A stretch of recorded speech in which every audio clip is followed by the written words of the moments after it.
सभी चाहते हैं कि रूपेश टॉप 10 म्यूजिक का ऑडियो वीडियो गाना सबसे पहले आप तक पहुंचे, तो हमारे चैनल को सब्सक्राइब जरूर करें और बेल आइकन को दबाना ना भूलें। क्या नाम है आपका? रूपेश महन,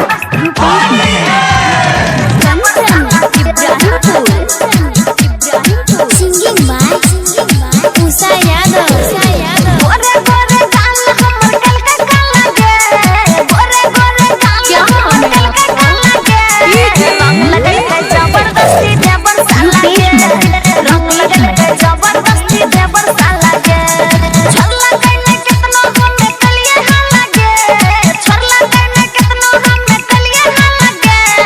रंग लगल के जबरदस्ती देवर सा लगे, रंग लगल के जबरदस्ती देवर सा लगे।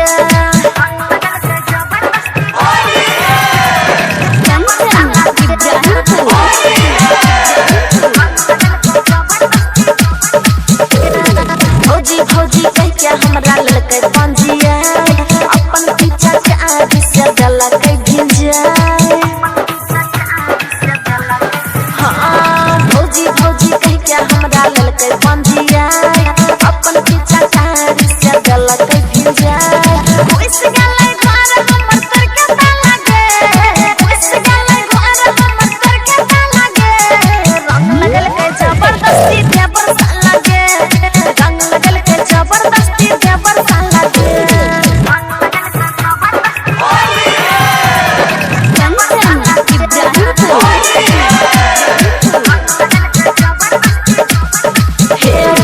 होली में हमर अबरी भेलै बुरा हाल, चले नहीं देलकै सखी हमर कोनो चाल।